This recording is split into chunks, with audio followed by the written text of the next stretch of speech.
Hi மக்களே, இன்றைக்கி ஒரு ஃபேமஸான சிங்கரை வந்து நாங்கள் பார்த்தோம். ஒரு மாலுக்கு போயிருந்தோம், அங்கே தான் பார்த்தோம். வாங்க அது யாருன்னு பார்க்கலாம். மெட்ரோவில் போகிறதுக்காக தான் போயிட்டுருக்கோம். சரி, அம்மாலாம் வந்தாங்க. ஸோ அவங்களெல்லாம் கூப்பிட்டு போகிறதுக்காக தான் போயிட்டுருக்கோம். டிக்கெட் கவுண்டருக்கு டிக்கெட் எடுக்க போயிட்டுருக்கோம். டிக்கெட் எடுத்துகிட்டு அப்படியே நம்ம அந்த டிக்கெட்டை ஸ்கேன் பண்ணிவிட்டு டேரெக்டாக நம்ம வந்து பிளாட்ஃபார்முக்கு வந்து போகிறோம். எஸ்கலேட்டரில் எப்போவுமே பெரியவங்க ஏறுறதுக்கு பயப்படுவாங்க. ஆனால் அவங்களுக்கு ஆசையாகவும் இருக்கும். சரி அப்படின்ட்டு தம்பியும் அம்மாவும் சேர்ந்து போனாங்க. அப்புறம் பார்த்திங்கன்னா, இதில் வந்து இன்னும் பில்டிங் ஒர்க் வந்து நிறைய நடந்துகிட்டு இருந்துச்சு. நம்ம இப்போ கரெக்டாக பிளாட்ஃபார்முக்கு வந்து வந்துட்டோம். இங்கே பார்த்திங்கன்னா, இதுலேருந்து தான் ஸ்டார்டிங் பாயிண்ட்டு சென்ட் தாமஸ் மவுண்ட்லேருந்து. ஸோ அதனால் இங்கேருந்து தான் கிளம்புற மாதிரி இருந்துச்சு.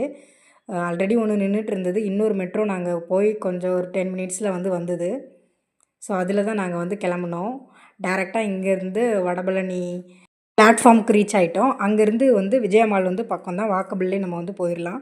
ஸோ அந்த சிங்கர் யாருன்னு பார்த்தீங்கன்னா, இவங்க தான். ஃபஸ்ட்டு நான் வந்து சிவாங்கியோட அப்பாவை தான் பார்த்தேன். அப்போ எங்கேயோ பார்த்த மாதிரி இருந்ததுன்னு திங்க் பண்ணிகிட்டு இருந்தேன். அப்போ தான் பக்கத்தில் பின்னி மேம் இருக்கிறத பார்த்தேன். ஓகே அப்படின்ட்டு சரி, ஆனால் அவங்கள டிஸ்டர்ப் பண்ணல. நாங்கள் ஃபுல்லாக நல்லா மாலை ரவுண்ட் அடிச்சுட்டு வீட்டுக்கு வந்துவிட்டோம்.